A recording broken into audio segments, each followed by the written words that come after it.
यह दुर्गा सप्तशती का अर्थ दिव्य कवच है।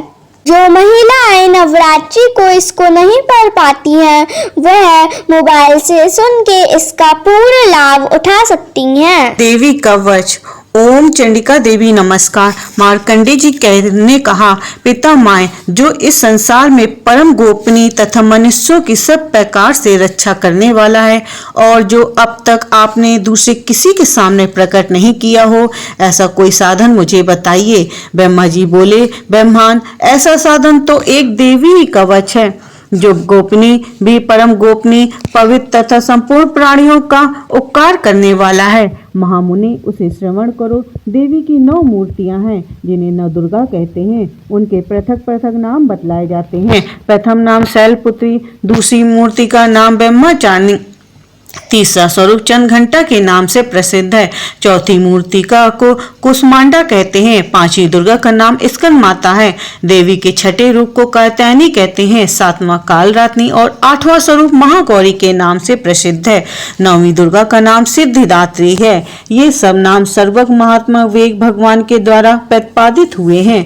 जो मनुष्य अग्नि में जल रहा है, रणभूमि में शत्रुओं में घिर गया हो, विषम संकट में फंस गया हो तथा इस प्रकार भय से आतुर होकर जो भगवती दुर्गा की शरण में प्राप्त हुए हो, उनका कभी भी अमंगल नहीं होता। युद्ध के समय संकट में पड़ने पर भी उनके ऊपर कोई विपत्ति नहीं दिखाई देती है। उन्हें शोक दुख भय की प्राप्ति नहीं होती है। जिन्होंने भक्ति पूर्वक देवी का स्मरण किया है, उनको निश्चय ही अभ्युदय होता है। देवीश्वरी जो तुम्हारा चिंतन करते हैं, उनकी तुम निसंदेह रक्षा करती हो। चामुंडा देवी पेट पर अरुण होती है, वराही भैंसों पर सवारी करती हैं, इंद्र का वाहन ऐरावत हाथी हैं, वैष्णो देवी गरुड़ पर ही आसन जमाती हैं, महर्षि देवी वृषभ पर अरुण होती हैं और कामारी का वाहन मयूर है। भगवान विष्णु की प्रीतमा लक्ष्मी देवी कमल के आसन पर विराजमान है और हाथों में कमल धारण किए हुए हैं।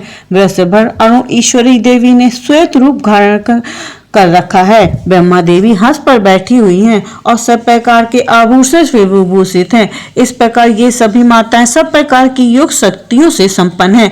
इनके सिवा और भी बहुत सी देवियां हैं जो अनेक प्रकार के आभूषणों से शोभा से युक्त तथा नाना प्रकार के रत्नों से सुशोभित हैं। ये संपूर्ण देवियां क्रोध में भरी हुई हैं और भक्तों की रक्षा करने के लिए रथ पर बैठी दिखाई देती हैं। ये शंख चक्र गदा शक्ति हल और मूसर खेटक तोमर परशुपांत कुंत और त्रिशूल एवं उत्तम शंख धनुष आदि अस्त्र अपने हाथों में धारण करती हैं। दैत्यों का शरीर का नाश करना, भक्तों का अभिदान देना, देवताओं का कल्याण करना, यही उनके शस्त्र धारण के उद्देश्य हैं। कवच आरंभ करने के पहले इस प्रकार की प्रार्थना करनी चाहिए। महान रौद्र रूप, अत्यंत घोर पराक्रम, महान बल, महान उत्साह वाली देवी, तुम महान भय का नाश करने वाली हो, तुम्हें नमस्कार। तुम्हारी ओर से देखना भी कठिन है। शत्रुओं का भय बढ़ाने वाली जगदम्बिके मेरी रक्षा करो। पूर्व दिशा में इंद्री मेरी रक्षा करें। अग्नि कोण में अग्नि शक्ति, दक्षिण दिशा में वाराही तथा नैत्य कोण में खंगधारिणी मेरी रक्षा करें। पश्चिम दिशा में वारिणी और वायव्य कोण पर मेघ पर सवारी करने वाली देवी मेरी रक्षा करें। उत्तम दिशा में कौमारी और ईशान कोण में सूर्यधारिणी देवी मेरी रक्षा करें। ब्रह्माणी तुम मेरी ऊपर से रक्षा करो और वैष्णो देवी नीचे की ओर से रक्षा करें। इस प्रकार 100 को वाहन बनाने वाली चामुंडा देवी 10 दिशाओं में मेरी रक्षा करें।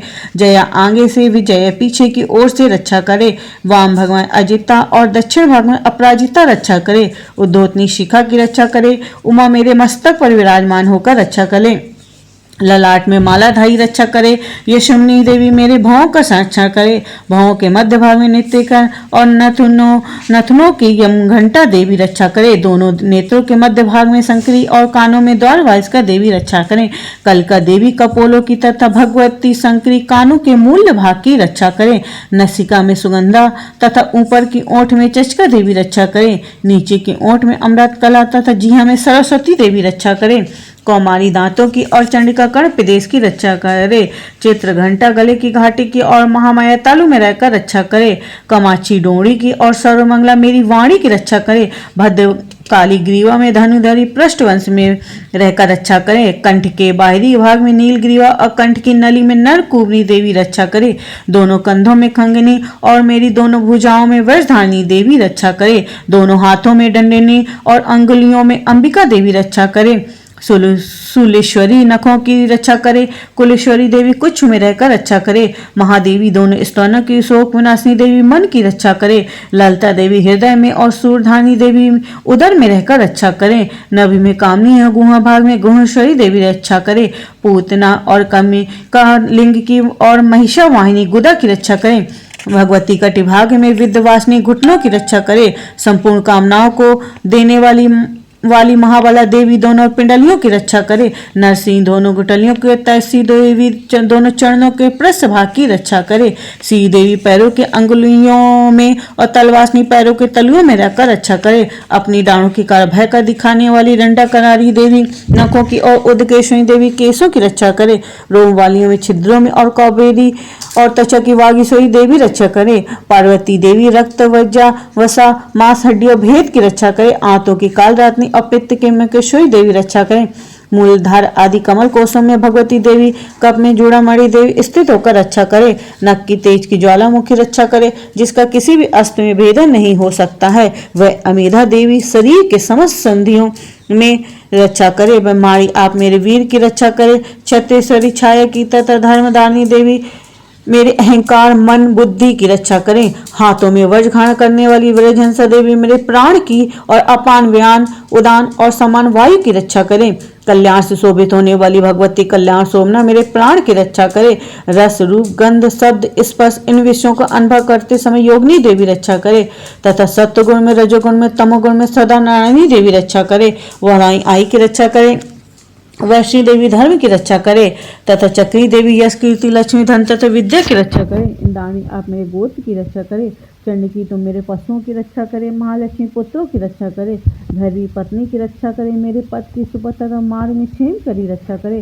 राजा के दरबार में महालक्ष्मी रक्षा करे तथा सब ओर से व्यक्त रहने वाली विजय देवी संपूर्ण भयों से मेरी रक्षा करे।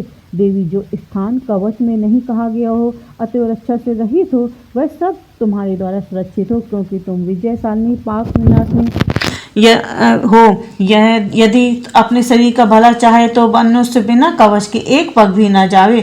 कवच का पाठ करके ही यात्रा करे। कवच के द्वारा सब ओर से सुरक्षित मनुष्य जहाँ जहाँ भी जाता है वहाँ वहाँ उसे धन लाभ होता है और संपूर्ण कामनाओं की सिद्धि करने की विजय की प्राप्ति होती है। वह जिस जिस अविष्ट वस्तुओं का चिंतन करता है उसको निश्चय ही प्राप्त कर लेता है। वह पुरुष इस पृथ्वी पर तुलना से रहित महान ईश्वर का भागी होता है। कवच के से सुरक्षित मनुष्य निर्भय हो जाता है। युद्ध में उसकी पराजय नहीं होती। वह तीनों लोकों में पूजनीय होता है। देवी का यह कवच देवताओं के लिए भी दुर्बल है। जो प्रतिदिन नियम पूर्वक तीनों संध्याओं के समय श्रद्धा के साथ इसका पाठ करता है उसे दैवी कला प्राप्त होती है। वह तीनों लोकों में कहीं भी पराजित नहीं होता। इतना ही नहीं, वह अपमृत्यु से रहित हो सौ से भी अधिक वर्षों तक जीवित रहता है। मकड़ी, चेचक, कोण आदि उसकी संपूर्ण व्याधियां नष्ट हो जाती हैं। कनेर, भांग, अफीम, धतूरे आदि का स्थावन विष, सांप और बिच्छू से आदि से काटने वाला चढ़ा हुआ जंगम विष तथा आई फेर तेल के संयोग से बनने वाला कृत्रिम विष, ये सभी प्रकार के विष दूर हो जाते हैं। उनका कोई भी असर नहीं होता। इस पृथ्वी पर मारण, मोहन आदि जितने अभिचारिक प्रयोग होते हैं तथा इस प्रकार के जितने मंत्र यंत्र होते हैं वे सब इस कवच को हृदय में धारण कर लेने पर मनुष्यों को देखते ही नष्ट हो जाते हैं। यही नहीं, पृथ्वी विचारने वाले ग्राम देवता, आकाशचारी देव, विषय जल के संबंध में प्रकट होने वाले गण, उपदेश मात्र सिद्धि होने वाले निम्न कोटि के देवता, अपने जन के साथ प्रकट होने वाले देवता, कुल देवता, माला, डांकिनी, सांकिनी, अंतरिक्ष में विचारने वाली अत्यंत बलवती भयानक डकनियां, ग्रह, भूत, पिशाच, यक्ष, गर्दभ, राक्षस, ब्रह्म राक्षस, वेताल, कुष्मांड और भैरव आदि अनिष्कारक देवता भी हृदय में कवच धारण किए रहने पर मनुष्यों को देखते ही भाग जाते हैं। कवचधारी पुरुष को राजा से सम्मान की वृद्धि प्राप्त होती है। यह कवच मनुष्य के तेज की वृद्धि करने वाला और उत्तम है। कवच का पाठ करने वाला पुरुष अपनी कीर्ति से विभूषित भूतल पर सूर साक्षात वृद्धि को प्राप्त होता है। जो पहले कवच का पाठ करके उसके बाद सरस्वती चंड की पाठ करता, उसकी जब तक वन पर्वत और कानों से रहित पदवी टिकी रहती है। तब तक यहाँ पुत्र पौधा आदि संतान परंपरा बनी रहती है। फिर देखा अंत में होने वाला वह पुरुष भगवती महामाया प्रसाद से उस नित्य परम पद को प्राप्त होता है जो देवताओं के लिए भी दुर्लभ है। वह सुंदर दिव्य रूप ग्रहण करता है और कल्याण में शिव के साथ आनंद भागी होता है। बोलो अंबिका देवी की जय। यह दुर्गा सप्तशती का कवच पाठ है।